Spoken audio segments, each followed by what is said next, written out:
Hey everyone, it's Prime. So I'm trying something a little bit different today. I've been doing a lot of videos this week, so I thought, well, why the hell don't I do a vlog and see how that goes? I really hate the word vlog, but I'm going to try one anyway.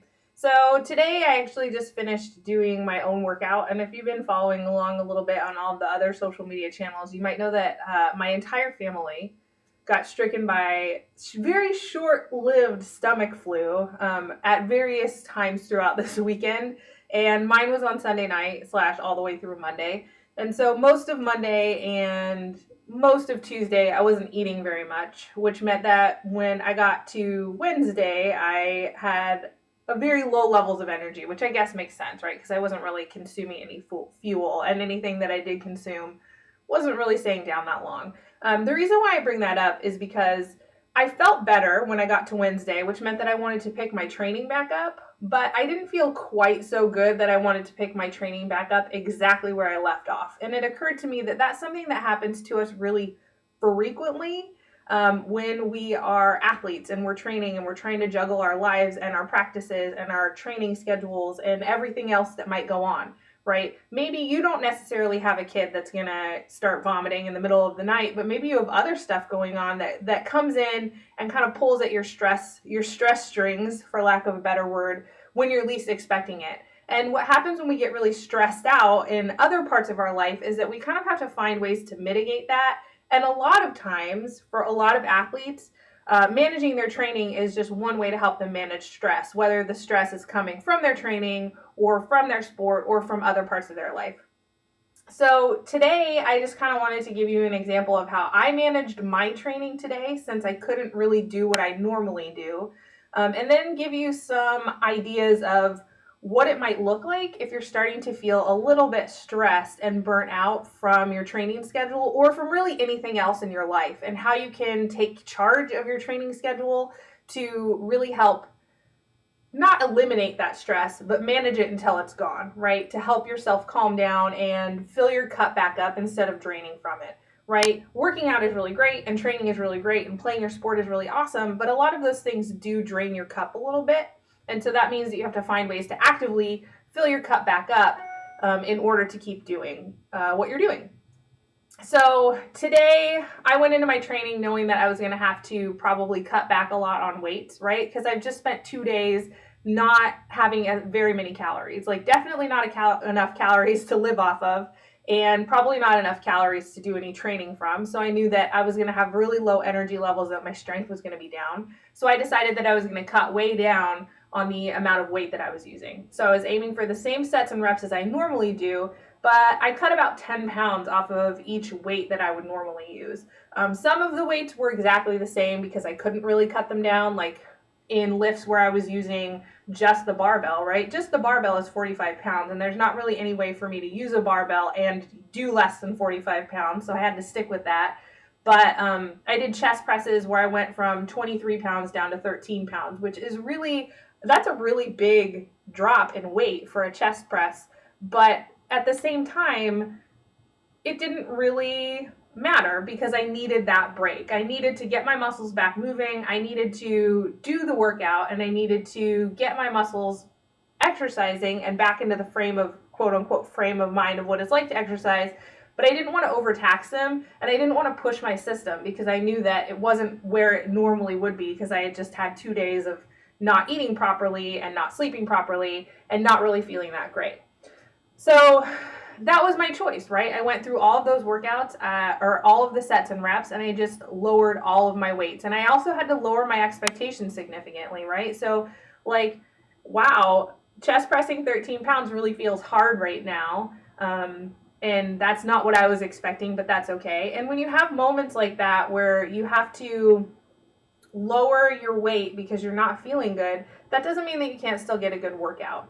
So one of the things that I did in my workout was to really focus on what muscles I was working and make sure that I was actively engaging them as I was doing the movement. So in a chest press, right, we're actively engaging our chest muscles. I want to make sure that every time I'm pushing through that chest press, that I'm pushing through my chest muscles, that I'm not allowing my biceps to take over, that I'm not allowing some other muscle to take over that movement and do that movement. I want to make sure I'm actively utilizing the muscles I'm supposed to be using. So sometimes when we lower the resistance, we can increase our mental game, right? We can really focus on what we're doing mentally and make it a little bit of a mental exercise too. So that's one of the things that you can do whenever you feel like, I just need a break from training, whether it's that you've been sick or that you're not sure you can do the training thing, or it's like your fourth 2-a-day in a row, which I would never recommend. But if that's the case, training is training, and getting yourself mentally involved can be just as good as lifting 1,000 pounds of weight. You just have to make sure that what you're doing is working for you and also not adding to your stress level. So speaking to that, there are a few red flags, which are specific things that you want to look for in order to kind of cut off fatigue and burnout at the pass. So when these red flags start showing up, they're signs that you are on the way to being fatigued and burnout. And if you see them happening, it's a really good idea for you to stop and assess why they're happening and how you can mitigate them, right? You may not completely be able to eliminate them because you can almost never completely eliminate all the stress in your life, but it's really important that you recognize them and that you know how to address them so that you don't get to the point where like you just want to throw in the towel and not do anything, right? And completely quit all of your training and never go to practice and just like hide under a blanket for the rest of your life. So this little list of things that I'm going to run down is actually part of the coaching call that I did in Clear the Pack. So this is one of the pieces that you'll get in Clear the Pack. And if you would like to download the notes that I actually wrote up for the Clear the Pack coaching group, then you can click on the link that is below this video in the blog, and I will send it to you. So that's all I have to say about that. So the very first red flag that you want to look for, which no one ever wants to talk about, is emotional upheaval. So I'm never going to be the person that says that certain types of people are just hysterical creatures and there's nothing you can do about that, because I don't believe that's true. In fact, it's bullshit. I'm just going to say that that's bullshit. But we all know that sometimes when stress levels are high, regardless of what's causing our stress level, we tend to let our emotions run away with us, right? Whether that means that we feel anxious or we feel sad and tears come out, or we feel anger, or we feel apathy or fatigue, or we're at low points in our life. Like, I would never say that your emotional upheaval is depression, because that's a completely separate thing. But you can feel just down, like things are not quite right, and it maybe felt like it came out of nowhere. Or you can feel anxious, like where your shoulders start climbing up to your ears and things start feeling really weird and you're not quite sure why. Or you can be really angry, like just snapping people's heads off for no reason. Like you're in the middle of just screaming at your spouse or your partner, and you, in the back of your head while you're yelling at them, you're like, why am I doing this? This is really me overreacting. Like, why is this happening? Or, you cry in the middle of Finding Dory for no reason. Not that I would know anything about that. So if emotional upheaval is kind of rearing its ugly head, just remember that all of those things can be normal reactions to stuff that's going on. So just because you have an angry moment doesn't mean that you're experiencing fatigue and burnout, but it is important that if you have a moment where you feel like you're emotionally overreacting, or you're just feeling out of sorts, like you're a little bit more emotional than you normally would be about any given situation, that you step back and you think about what's causing this. So you have to dig really deep and figure out what's going on. Where is that stress coming from? It might be coming from work. It might be coming from your training. It might be coming from something else. The point is that you want to pinpoint what is causing it, because that's how you're going to help mitigate it. And just because it's happening at work, or just because your stress is coming from training, doesn't mean that that's where you're going to attack that point of stress, but it does help you figure out what's going on. And as far as training is concerned, right, we don't want to let stress grow in our training, just because then we get to the point where, and I think we've probably all felt this way, where we're like, fuck it, I'm not training anymore, and I'm tired of training, and I give up on life. So the second red flag is when you have that moment where you're like, I just don't want to train. This is obviously a part of emotional upheaval, but I wanted to give it its own number because I think it's really important to recognize that sometimes we don't have all of the other pieces of emotional upheaval, but sometimes we're just like, ugh, like, I just don't want to. Like, I just don't want to. So the first thing, I recommend this frequently, is to use the 10-minute rule, which is that you should give your workout 10 minutes. If you come home and you're like, I just don't want to train today, give it 10 minutes. Like, put your gear on, go to the gym, or go down and do your warm-up or whatever. And if you hate your life at the end of 10 minutes and you're like, I really hate this and I think this is stupid and I don't want to do it, then stop. You're not doing yourself any favors by forcing yourself to continue your training. You're just making yourself hate it. You're not going to pay attention to it. It's not going to be as effective or intense as it needs to be. And chances are good, if you don't want to train and you've tried it and it doesn't feel like it's giving you anything, continuing to train is just going to take stuff out of your cup, which is not what we want. So you have to be okay with the fact that you did 10 minutes and then figure out what you can do instead that's going to help you mitigate any future burnout, right? So if you did 10 minutes and you're like, this is just not working for me, then figure out what will work for you. Are you going to use the other, 30 minutes of your training to take a bath? Are you going to use it to take a nap? Are you going to use it to eat some food because you're fucking starving? Like, what is it that you're going to do? In order, I always recommend that you kind of go through that list. Do you need to sleep? Do you need to eat? And what sort of self-care do you need to be doing to make yourself feel better? And then, of course, hydration also, which should kind of be in there between sleep and eat. So number 3, the third red flag is cravings and hunger. The worst. When you find yourself obsessively walking past like the cookie jar and thinking about, oh my God, cookies, oh my God, cookies, oh my God, cookies, oh my God, cookies, it might be time to evaluate what's causing it. For you, your cravings and hunger might not be cookies. It might be something salty. It might be something sweet. It might be something hot. It might be something spicy. I don't know what you crave when you're craving stuff.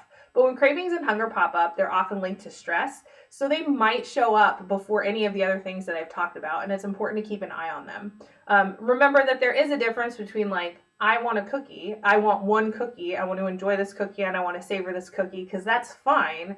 And I want to eat all of these cookies and stuff my face. And then as soon as I'm done with all of these cookies, I'm going to go to the store and buy more cookies and it's going to be amazing. So those are two different things. If you just want one cookie because like, fuck it, I want one cookie and it's going to be amazing, I'm going to savor this experience, then eat one cookie. It's not going to kill you. But if it's definitely cravings related to hunger or cravings related to stress, then these are the next steps. Get some whole food on board, right? Protein should make up the majority of whatever you're going to eat. And then you want to have some carbs and some fat on the side. So for me, for some weird reason, my go-to meal when I feel cravings and hunger is beef jerky, sugar snap peas, and string cheese. And that's not even like, none of those things are my favorite food, but when I have cravings and hunger and I want to shut that shit down, like, I pull out the beef jerky and the string cheese and the sugar snap peas, and after eating that, I'm fine. And I can tell you exactly how much it is, too. It is 1 piece of string cheese, 1 ounce of beef jerky, and 2 ounces of sugar snap peas, because I've tested that shit out. I've tried other stuff, and it's never worked, and then I found 1 ounce of beef jerky, 1 piece of string cheese, and 2 ounces of sugar snap peas, and bam, my cravings and hunger are gone. So that's the first thing, right? Get a good mixture of protein, carbs, and fat on board. Lead with proteins first. And you might have to figure out what works best for you, so don't be afraid to mix it up. The second thing, almost always, and I would say that this maybe should go above getting food on board, but you kind of have to gauge it on how you feel, is to make sure you're hydrated. Hunger and cravings often mask simple dehydration, so drink a glass of water and wait a couple of minutes and see how you feel after that. So the last one that you want to keep an eye out for that's a symptom of stress and fatigue and burnout is direct training impacts. So what that means is you should be collecting data on your training. And if you aren't, please, please, please, please start. Like, I'm begging you, just start collecting data. It's going to change your life, I promise. What you're going to notice when I talk about direct training impacts is that things like soreness that you typically don't have start showing up even though your workout hasn't changed. Or soreness that you do typically have gets worse and lingers longer, even though your program hasn't changed. Or the amount of weight or resistance that you can handle in any given workout starts to decrease significantly, or even just a little bit, right? If it just decreases 1 pound every week, that should not be happening. So if those things are happening, you're more gassed after a workout than you typically would be, those are signs that stress and fatigue and burnout are breathing down your neck. These things are directly related to overreaching in your training. Even if that stress is coming from work or coming from somewhere else, you need to mitigate that with your training. It's not a great idea to push past those things if they're happening to you. So what do you do when you want to train, which most of us do, but are experiencing any of the above things? So I kind of gave you an example with my workout today earlier, but here are some other ideas. Number 1, prioritize sleeping getting enough calories and hydrating properly, and also self-care. If I were to build like a pyramid, training would be at the top of the pyramid. Training is supported by all of this other stuff, and you have to get all of this other stuff slotted into place before you can get your training on point. So sleep is kind of the bottom of the pyramid. Eating and hydrating is the next level. Self-care is the next level, and then training is like the cherry on top. So make sure that if you're feeling like your cup is getting drained and never refilled, that you take time to take care of those other things. I just use the word take a lot. I hope that's okay. Number 2, ease back on your training day. So I gave an example of that earlier. You can use lighter weights on purpose, or choose to just do the basic thing for that day, or choose to do half your workout, or choose to do half your sets and reps. So basically just anything you can do to ease back on your actual training day that day, so that you still feel like you're getting your movement in, but you're not overtaxing your body and you're not adding to that stress. The next option is to drop a training day, which means if you're feeling really stressed out, or you did your 10-minute rule and it wasn't working for you, then you stop. You count that day as a wash, and that's totally fine, right? You did 10 minutes, something's better than nothing, and then you just pick up with your next training day where you left off. The next option, if you're feeling really, really fatigued and burnout, is to give yourself the next week to rest and recover, take care of yourself, sleep, eat, hydrate properly, self-care, and then jump back in where you left off. And number 5, I think I'm on number 5, is to reorganize your training schedule so that you have different days where you train on different weeks, right? I have this really rigid habit of only training on Mondays, Tuesdays, Thursdays, and Fridays, but that doesn't always work. So it's okay if on one week you train Monday, Tuesday, Thursday, Friday, and then the next week you train Tuesday, Wednesday, Friday, Saturday, and then maybe the next week it looks a little different, so that you can fit in all of those other pieces, and that's totally fine. Eventually, you'll stumble upon a schedule that works for you, and that's the most important thing, is that you find something that works the best. And maybe the thing that works the best is just something different every week. And then the last piece really here is to not beat yourself up for needing a break. Like, you're human, you're not a robot, and even robots need rest sometimes. So if you get to the point of fatigue and burnout, it's important to remember that, like, that's your body telling you that you need to stop and take a break. So please, please do it. Depending on how easily you reach fatigue and burnout, you want to kind of assess yourself every 2 to 4 weeks based on your training schedule. And obviously, anytime any of these red flags pop up, they should be big red flags, big stop signs telling you to stop and think about what's causing them. So if you have any questions, you can comment at the bottom of this. You can take it over to the Facebook page, or you can comment on YouTube, and I will get back to you. I hope that was helpful. I'll talk to you guys later. All right, bye.